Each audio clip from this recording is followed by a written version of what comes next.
Hello again. It seems like every day there's another headline about election law and voting access.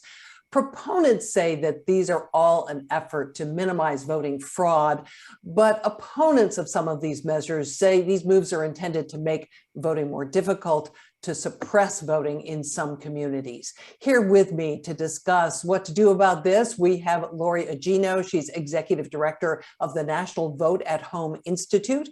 Also with us, Grace Martinez Rosas, Executive Director of United We Dream, and LaTosha Brown, co-founder of Black Voters Matter. Great to have you all with us.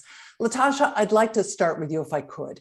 When it comes to voting access, are you alarmed by what you're seeing in Congress, in state legislatures, from the Supreme Court? Are all lights flashing red for you? Oh, absolutely. I think that everybody should be alarmed.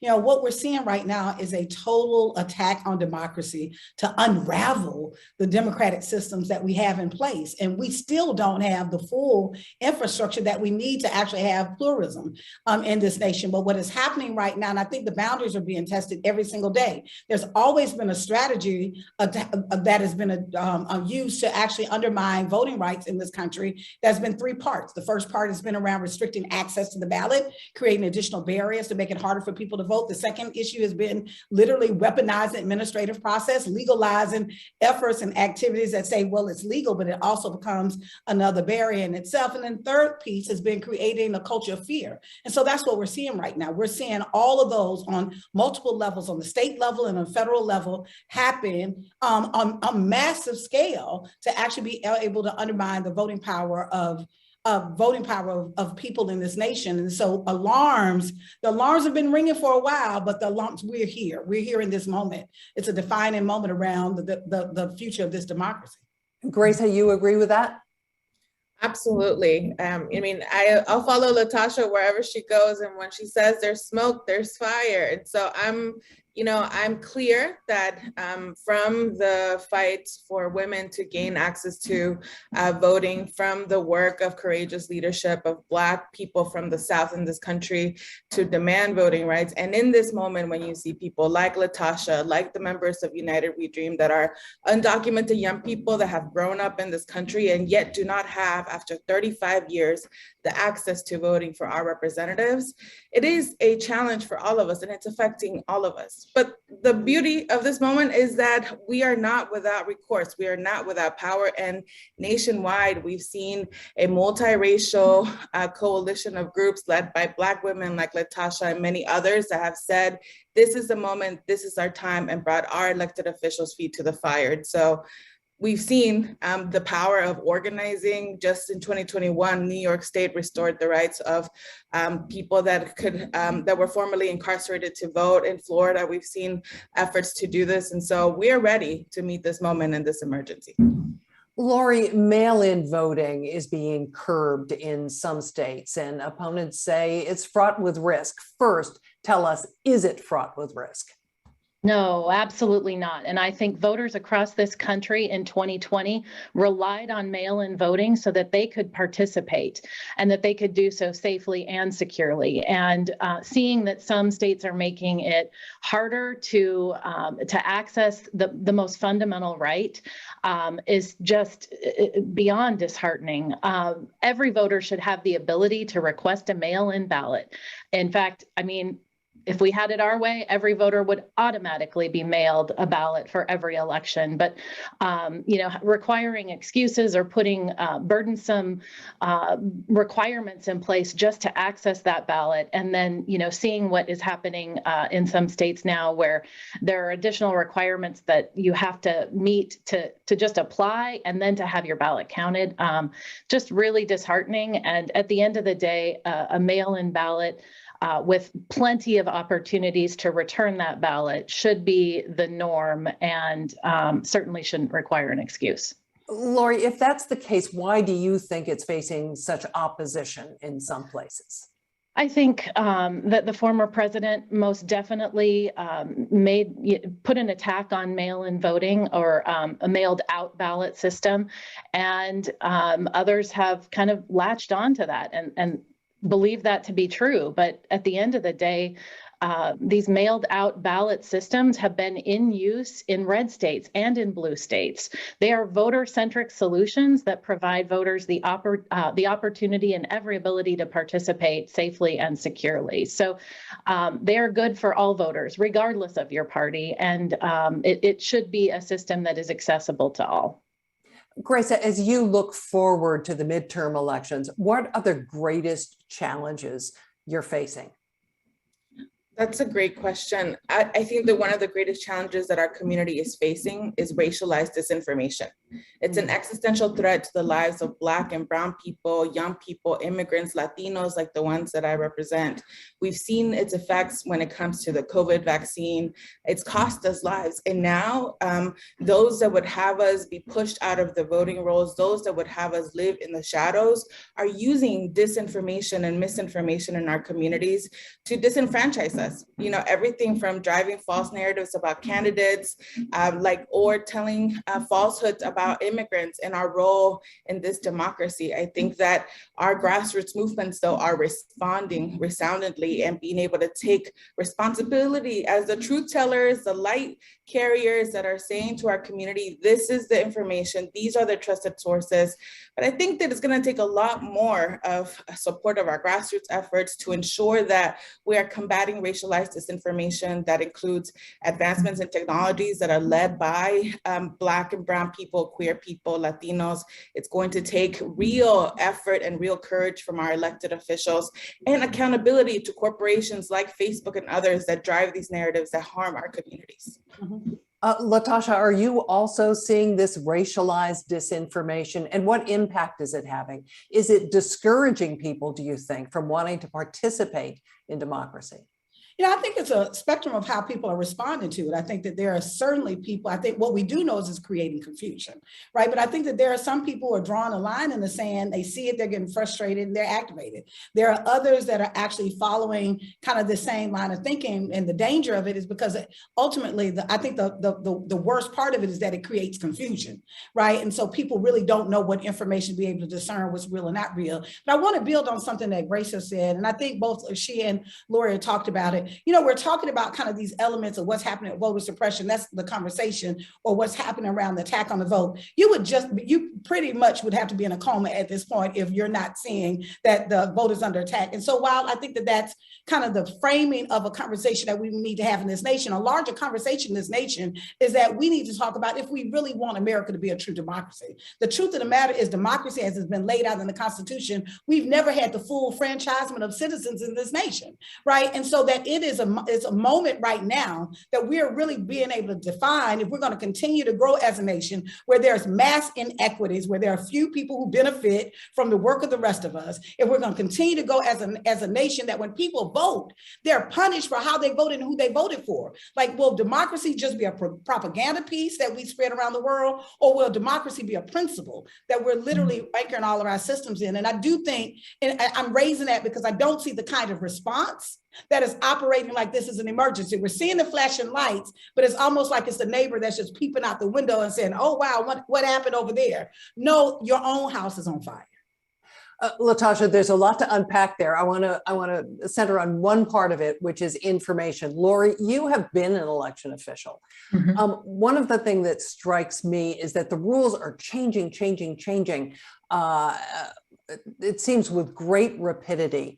How hard do you think it's going to be for voters and for organizations like all of yours to get good information into the hands of voters so they know where to go and what to do in order to have their vote count?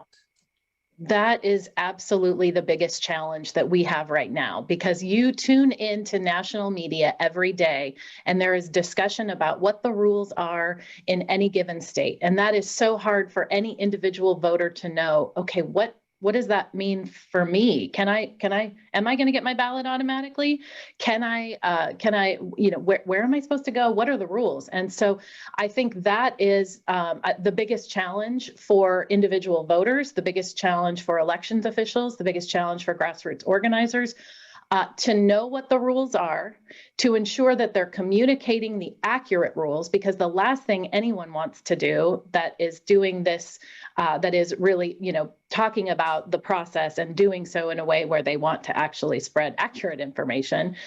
So getting the rules right, and then ensuring, I think, that voters are connecting with their local election official to really understand what the rules are, and do that now. Have a plan for how you are going to vote, how you are going to participate, and do that analysis now. And you know what? Because legislatures are in session right now and changing the rules that may even apply to 2022, identifying what that rule is now, making sure that you're prepared and have a plan for casting your vote this year. Lori, let me just follow up on this for a moment. There has been a lot of discussion about how election positions are being filled with partisans.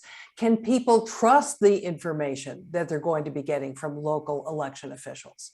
I hope so. If you can't trust your local elections office, I mean, we've got bigger problems. I think that what I would recommend is, voters contacting their local election office, going to visit the election office, observe the process. These are folks that are at, the hyper local level, representing you and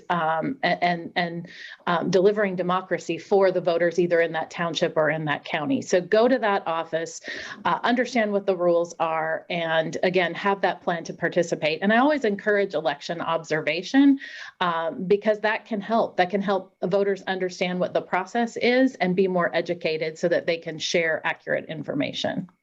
Grace, the forces that are trying to undermine voting rights are very well funded.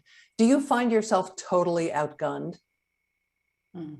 Well, what I know to be true is that any victories that have had moved this country forward have been a result of grassroots organizing. And so when we look at the resources that the far right is expanding or spending in this moment, it's easy to feel small. But when I look at the power of organizing, when I look at the work that people in Arizona, like our affiliates, United Region members of LaTosha, have done to change the tide in the state, when I've looked at what's been happening in Georgia, and LaTosha is like the person on this panel that can talk more about that, I am reminded about the power of organizing.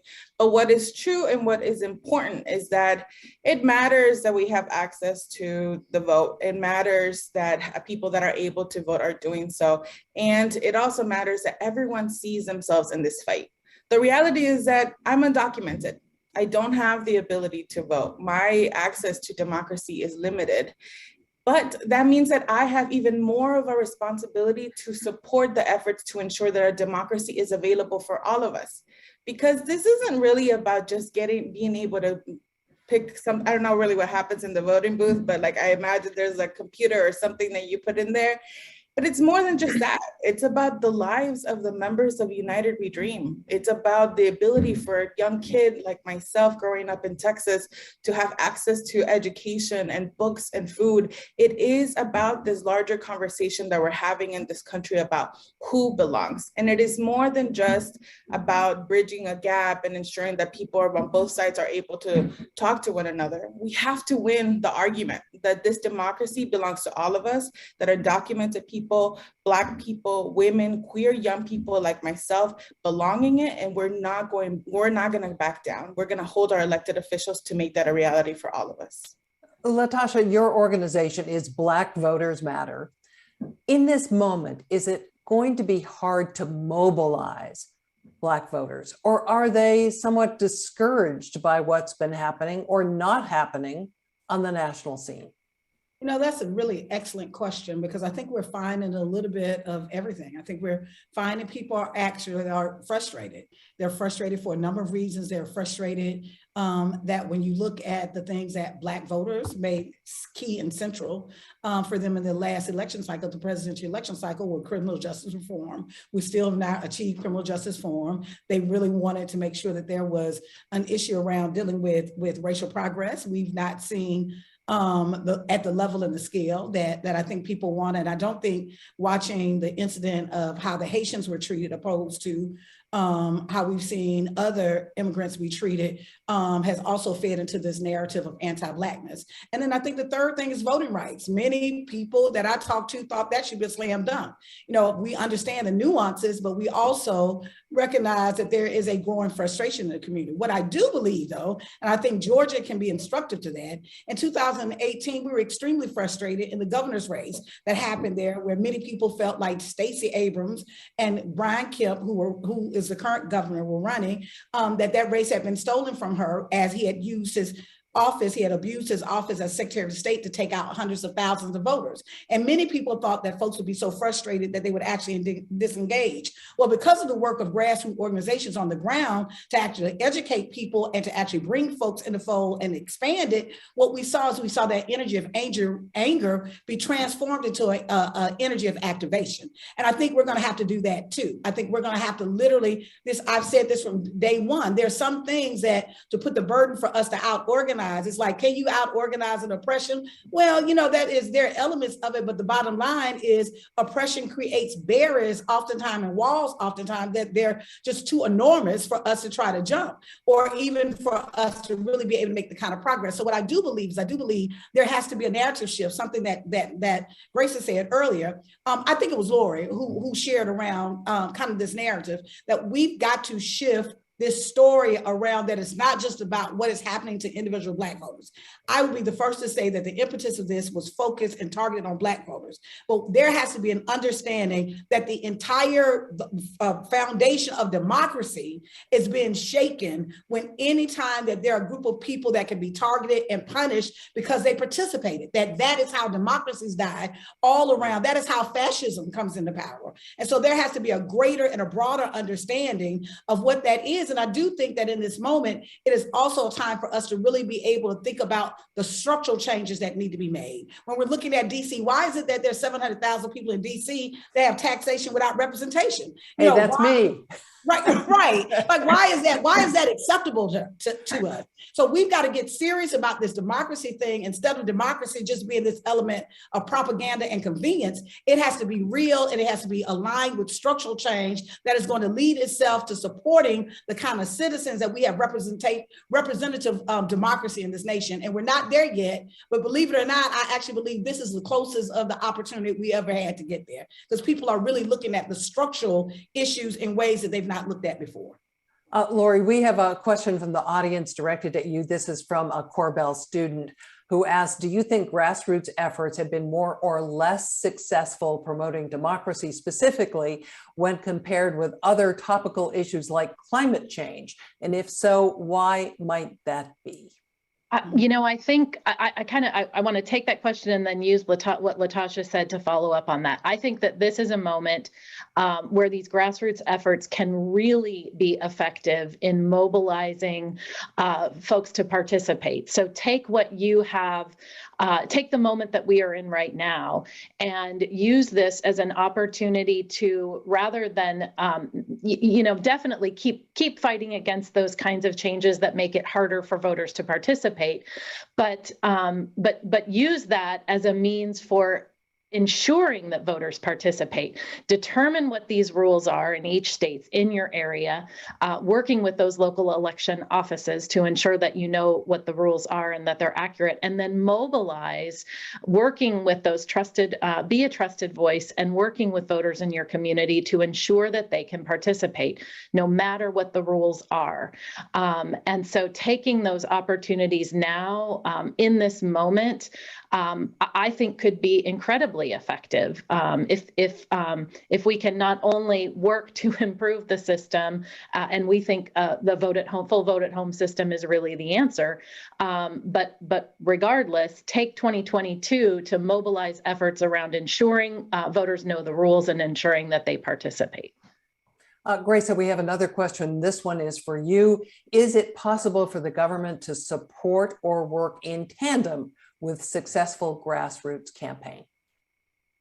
Absolutely. I think that we've seen the ability for a government that works for the people when we see policies like deferred action for childhood arrivals, this protection that nearly 700,000 undocumented people demanded with a grassroots effort and made real with some government support. I think that what we are seeing in states like New York that just passed voting rights for non-citizens, I think is one example in which local governments are leading the way at what could be possible. We are seeing across the country efforts to ensure that undocumented people, Black folks, young people have access to the much needed COVID relief. So absolutely, I wouldn't be doing my job correctly or this work if I didn't believe that to be possible. And a true and healthy democracy welcomes dissent, welcomes the ability to be better, and welcomes the ability to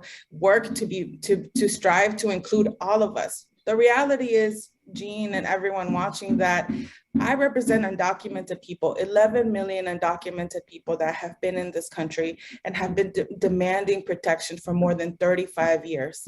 All we want is citizenship. All we want is the ability to be able to drive home to our kids and deliver food that is fair. And in this moment, what we've seen that this Congress and Democrats that have been elected to represent us have failed to deliver not only for 11 million undocumented people, but in the voting rights conversation that LaTosha was talking about, and many other ways. And so it is up to us, it is up to young people, people that are courageous and visionary, to make this government work for all of us. You mentioned documentation. That relates to another audience question, this one coming from Billy in Denver. One emphasis nowadays is on requiring ID from every voter. As a former Arizonan, I worry about the Native American elders who don't have such documents and already have been shut out of some elections. How can they be accommodated? Grace, Lori, do either of you have thoughts, or LaTosha?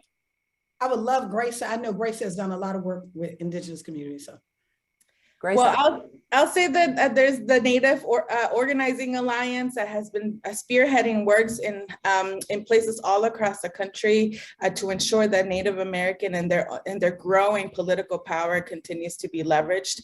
I think Judith LeBlanc and many others have been leading the way. But what's important is that documentation is another way in which racialized disinformation and racialized disenfranchisement happens all across our communities, including Black and Brown people, Latinos, and Indigenous folks. And so, yes, they are right to be concerned. We are right to be in action, but we don't just agonize, we organize, as good organizers say. And so if you want to do something about it, join the efforts of Native Organizing Alliances, and you'll be set. LaTosha, do you want to chime in on this? Yeah, it's just one thing just to add to that. I want people to think about it. It is easier for me to move $50,000 than it is for me to go vote. Why is that? I can pick up my cell phone right now and move money anywhere around the world, right? How is it that we can create a system that is so secure that we can move capital within seconds? But we have this long, arduous process that one is not standardized around the country, that we have to have all of these extra pieces in something that is supposed to be in a hyper value that clearly this nation doesn't value, right? And so I'm raising this, that something now what America has been really clear as a capitalist society is that it values money. So how that which you value, you have found ways to make it convenient and accessible, but something else we have, that's because it is an intentional effort. Whether it's almost death by 1,000 cuts. It is, we shave off a few with voter ID. We shave off a few by shutting polling sites. We shave off a few by having rejection of mail-in ballots, where a study came out just this week that said Black voters, their mail-in ballots are rejected 4 times of their white counterparts. My point is, we have to acknowledge that there is a concerted effort to undermine and engage and make the process as small as possible so that only a few would be controlling the resources of the many. In addition to that, we also have to shift from looking at this as just in this legal framework or this electoral framework. We have to see this as a human rights issue, that every single human being should have the right to have influence on the decisions that are being made about them and their family. That is a basic human right. And so we have to literally be able to fight around democracy and fight for voting rights within that same framework. Lori, a question I'm going to throw in your direction. Can you please talk about the possibility of replacing the Electoral College with a popular vote? Oh boy, that's outside of Vote at Home's Vote at Home's mission for sure. I think I'll just say because I have to follow up on what LaTosha said, we have a solution for that. It's mailing a ballot to every eligible voter across the country. That is ultimately our ultimate goal. And to mail that ballot 3 weeks ahead of time. So voters have lots of opportunity to know the issues, study the issues, and have plenty of time to vote, and then have many opportunities for returning that ballot, whether it's through postage free, whether it is to a drop box, directly to the voter, to a polling place, to a voting center. We want to provide all of those options. And then we want ballot tracking. So voters know where their ballot is in the process. They know if a ballot has been potentially looking at being rejected, they get an immediate notification from the election official, and they have an easy voter-centric method for resolving that challenge. So that is the kind of system that we see as the solution for ensuring that as many people participate as possible. And those states that are using these systems have some of the highest turnout in the country. And so that is something that we are spending at Vote at Home our resources on to ensure that voters across this country are empowered to participate. So you're all women. And I'm wondering if that's a coincidence or whether you think that women are absolutely key to the fight to expand voting rights. Grace, you want to take that first? Yeah, well, Jean, I so appreciate you naming that, because I think that in my work and in my effort, I have been my first organizer was my mother. She's the one that taught me about the ability and my responsibility to speak up. And so it's not a coincidence. Young people and young women in particular, and women in this panel have been leading the way for decades and years. And I say that if you find a clear, strong-willed woman around you, follow her wherever you go, because she'll know what the next steps are. And so, no, it's not a coincidence. And it is our job to ensure that this democracy is open for all of the young women and all of the women all across the country. LaTosha, your thoughts? Yeah, I think it's because of the nature of the work. What is it that we're fighting against? We're not just fighting against laws, we're fighting against white patriarchy supremacy. That is what we're fighting against. And I think women and communities of color are uniquely impacted by that. And because of that, there's our response. We recognize a part of what is happening right now is really about the consolidation of white wealthy power of men. Isn't that in many ways how this country, like a defined democracy, that women were not able to vote, that even the human rights of other human beings, of our indigenous brothers and sisters, of Asian brothers and sisters, of African Americans, and even white people who didn't own land. The bottom line is, if democracy is to happen in America, the way that will happen, the Constitution has that right. It will be we the people. We are creating the democracy that is laid out in the Declaration of Independence. There are elements that exist, but it has not been achieved. And I think women sit squarely at the intersection of sexism and racism, which have literally been, I think, the two greatest barriers to prevent democracy from ever flourishing, evolving, and growing in the way that would lend itself to a representative democracy. I want to leave our viewers here today with some practical tips that they can use. And I want each of you to answer this very, very briefly. Lori, if you wanted to give a tip to somebody out there who wanted to mobilize their community, what would your number one tip be? To connect with your local election office, make sure you know what the rules are for how voters participate in your community, and then do everything you can to make sure that voters have the right information and that they can participate. Grace, your number one tip? Join United We Dream Action and reclaiming our democracy by texting "Here to Stay" to 877-877, and then join LaTosha wherever she goes. Okay, LaTosha, your number one piece of advice. I think we have to shift from seeing ourselves just as citizens of this nation. We have to shift. It's the moment for us to shift and see ourselves as the founders of a new America. And that's going to require us digging in ways that we have not done before. We're going to have to be engaged, all hands on deck. And you can certainly, if you want to know what to do on a day-to-day, you can certainly follow us, blackvotersmatterfund.org on our website, or come get on the Blackest Bus in America as we make democracy in this nation. And we have to leave it there. LaTosha Brown, Gracia Martinez-Rosas, and Lori Agino, thank you all for joining us here today. So appreciated this conversation. More is ahead. Stay with us.